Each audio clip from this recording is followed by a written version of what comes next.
አሁን አንድ ከበድ ያለ የሀገር ማስጠንቀቂያ ለቲክቶከሩ አዶናይ ከኢትዮጵያ አየር ኃይል ከፍተኛ አመራሮች ደርሶታል። ተወዳጇ ተዋናይት መሰረት መብራቴም ተውኝ ልኑርበት የሚል አንድ አነጋጋሪ መረጃን አጋርታለች። ብዙ አወዛጋቢ ነገሮች በየጊዜው የሚሰሙባት አርቲስት መሰረት መብራቴ አሁን ያልተሰሙ አወዛጋቢ ጉዳዮችንም ያሰማች ሲሆን ሴቶች ጠላቶቼ ናቸው የሚል ግልጽ መልእክትንና ሌሎች ያልተሰሙ አወዛጋቢ ጉዳዮችንም አሰምታለች። አብራችሁን ስትቆዩም የምትሰሙት ዋነኞቹ አጀንዳዎቻችን ናቸው። ለቻናላችን አዲስና እንግዳ ከሆኑ ሰብስክራይብ በማለት ይወዳጁን። ግግም ማለት እንጂ ማወቅ አያዋጣም የሚል አቋም ያለው ቲክቶከር ለአየር ኃይል ተመራቂዎች የክብር እንግዳ ሆኖ መልእክት ማስተላለፉ ብዙዎችን አስቆጥቶ ከባድ ደረጃ ላይ ደርሷል። የሰሞነኛው የማህበራዊ ሚዲያ የነበረው ብዙ ግጭት፣ ብዙ ትችት፣ ሙገሳም እየተፈራረቁ ርዕሰ ጉዳይ የነበረው ቲክቶከር አዶናይ አሁንም አንድ በሌላ አነጋጋሪ ከባድ የማስጠንቀቂያ መልእክት ሀገሪቱን ጉዳስ ብሏል። ከዚህ ቀደም ከተወዳጁ የኢቢኤስ ሰይፉ ሾው አቅራቢ ከሆነው ከሰይፉ ፋንታሁን ጋር ሰዎችን ለሁለት የከፈለ ምስልን በማህበራዊ ሚዲያ አስተላልፎ ነበር። ሰዎች በተለያየ ወገን ሆነው ሲደግፉት ሲነቅፉትም ቆይተዋል። ሰይፉ ፋንታሁንን የሚያክል ተወዳጅ የሚዲያ ሰውን ያንተ ሚዲያ ላይ አልቀርብም ንቀኸኛል የሚል አንድምታ ያለው መልእክትን ካስተላለፈ በኋላ በሌላኛዋ በተወዳጁ ቴዎድሮስ ካሳሁን ቴዲ አፍሮ ባለቤት አምለሰት ሙጬ ፖድካስት ላይ መገኘቱ ነገሩን ብዙ ትርጓሜ እንዲሰጠው አደረገው። ከባድ መነጋገሪያ ሆኖ ነገሩ ሳይረሳ አንድ አጋጣሚ ይፈጠራል። ይህ ታዋቂ ቲክቶከር የኢትዮጵያ አየር ኃይል ወታደሮችን ለማነቃቃት በሚል አሁን ምርመራ ተከፍቶባቸዋል በተባሉ አንዳንድ አመራሮች በቀረበለት ጥሪ በቦታው በመገኘት ሰግጡ ፈምሱ እያለ የሀገርን ክብር ዝቅ በሚያደርግ ሁኔታ አነቃቂ ንግግርን በማድረግ በትስስር ገጹ ያጋራል። ይህ ሁኔታ የሀገርን ሉዓላዊነት ያስጠብቃሉ ከተባሉ ወታደሮች ጋር መሆኑ እጅጉን ያስቆጣና ብዙዎች የአየር ኃይሉን ክብር የማይመጥን ተግባር በማለት እንዲፈርጁት አደረገ። ከዚያም በኋላ ከፍተኛ የመንግስት አካላት ጋር ሳይቀር ነገሩም ይደርሳል። ይህ በሆነ በጥቂት ቀናት ውስጥ ከኢትዮጵያ አየር ኃይል ለታዋቂው አዶናይ የማስጠንቀቂያ ደብዳቤ እንደተላከለት ሰምተናል። በቦታው የአየር ኃይል አባላትን ሰግጡ በማለት ቦታው ድረስ ሄዶ ንግግር ማድረጉን ተከትሎም በጋበዙት አመራሮች ላይ ምርመራም ተጀምሯል። ቲክቶከሩም ከአየር ኃይሎች ጋር ያደረገው የንግግር የቪዲዮ ምስል ከማህበራዊ ገጾቹ እንዲወርድም ማስጠንቀቂያ ተሰጥቶታል።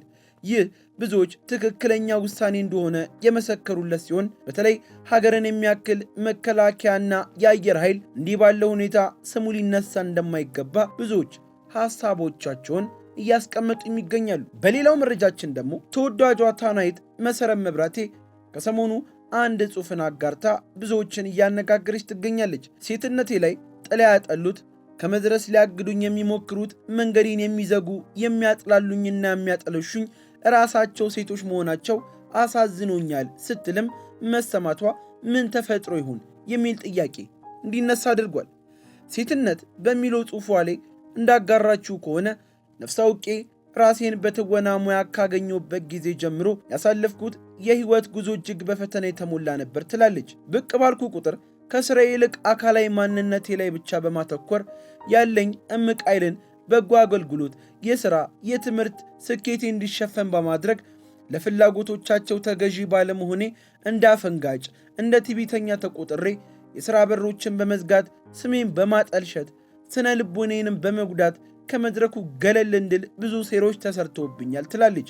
የሚገርመኝ ደግሞ በሴትነቴ ሊሳለቁ ከሚሞክሩት አብዛኞቹ ሴቶች መሆናቸው ነው ስትልም ትደመድማለች። እነዚህ ሴቶች በራስ መተማመን የጎደላቸው፣ በራሳቸው ሰውነት የማይተማመኑና ሌላዋን በመተቸት ስለ ራሳቸው ጥሩ ስሜት እንዲሰማቸው የሚያደርጉ ምስኪኖች ናቸው የሚል ሐሳቧን ያጋራችም ሲሆን ከዚህ ቀደምም ብዙ አወዛጋቢ ነገር ገጥሞኛል፣ ከዋኖቹ መካከል ደግሞ ከምከተለው የኦርቶዶክስ ተዋሕዶ እምነት ጋር የሚጋጭ መረጃም ወጥቶባት ነበር። አርቲስቷ በሰንበት ትምህርት ቤት ያደገች፣ ሃይማኖቷን አክባሪ፣ በተለያዩ አገልግሎቶችም ደከመኝ ሰለቸኝ ሳትል በምታገለግልበት ጊዜ እንደነበረም አይዘነጋም። ቢሆንም ግን አንዲት በመልክ ከሷ ጋር የምትቀራረብ ሴት በቲክቶክ ገጽ የተለያዩ ከስነ ምግባር ያፈነገጡ እንቅስቃሴዎችን፣ ዳንሶችን፣ ጭፈራዎችን ስታሰራጭ መሰረት መብራቴ እንደሆነች ተደርጎ በብዙ አድናቂዎቿ ሌላ ብዙ ተቋሞና ትችት ደርሶባታል። ከእድሜ ጋርም በተያዘ መሰረት የፕላስቲክ ሰርጀሪ ተሰርታ ነው እንጂ በምን ታምር ነው እንዲህ ያለ ገጽታ ዛሬ ድረስ የሚኖራት ብለው ብዙዎችም አሉባልታ የሚያነሱ ሰዎች እሷን ይጎዳል ብለው የሚያስቡበትን መንገድ ለመጠቀም ሞክረዋል። ይህ እንዳሳሰባት፣ ተደጋጋሚ የሆነ ጥላቻ እንዳሳሰባት፣ ከውሸታሞች ጋርም ትግል ውስጥ እንዳለች እወቁልኝ ባለችበት ቅጽበት አጀንዳና ሐሳብ ቀይረው የማይተኙላት ሌላ አወዛጋቢ መረጃንም ከዚህ ቀደም ብቅ አድርጎባት ነበር። በተለይ በገመና ድራማ ከፍተኛ ዝናንና ዕውቅናን ከተጎናጸፈች በኋላ አታገባም ወይ? ቆማ ልትቀር ነው? አልፎም የከተማዋን ባለሀብቶች በየተራ እያነሱ ይህንን አገባች፣ የዚህ ባለስልጣን ሚስት ናት የሚሉ የተዛባ ወሬዎች አየሩን ተቆጣጥሮት ነበር። ይህ የተዛባ መረጃ መሰረት እውነት አይደለም በማለት ባለቤቷን በይፋ እወቁልኝ እስከ ማለትም የደረሰችበት አጋጣሚ ነበር። የታዋቂዋ የእጅጋየሁ ሽባባውና የዘማሪት ሶፊያ ሽባባ ወንድም የሆነውን ዘውዱ ሽባባውን እንዳገባችም አስታውቃለች። ይህች አርቲስት ብዙ ሰዎች ለምን እንደሆነ ባይታወቀኝም ባልተገባ ቦታ ማስቀመጣቸው ልክ አይመስለኝም። የኔ ውርቀት ከአድናቂዎቼ ከፍተኛ ጥላቻ እንዲመጣብኝ ፈተና የበዛብኝ ቢሆንም የሚገጥሙኝን ተግዳሮቶችን እንደ መረማመጃ ድንጋይ ትታቸው እንደምታልፍና እንደ ምስጋና በመቁጠር ይበልጥ እንድበረታ ሆኜ በእግዚአብሔር ቸርነት እዚህ ደርሻለሁ የሚል መልእክትንም አስተላልፋለች። ነገሩ ከዚህ እንዳይከፋ ግን ሰዎች ለሚናገሯቸው ነገሮች ጥንቃቄ ይደረግ ስትልም አስምራበታለች።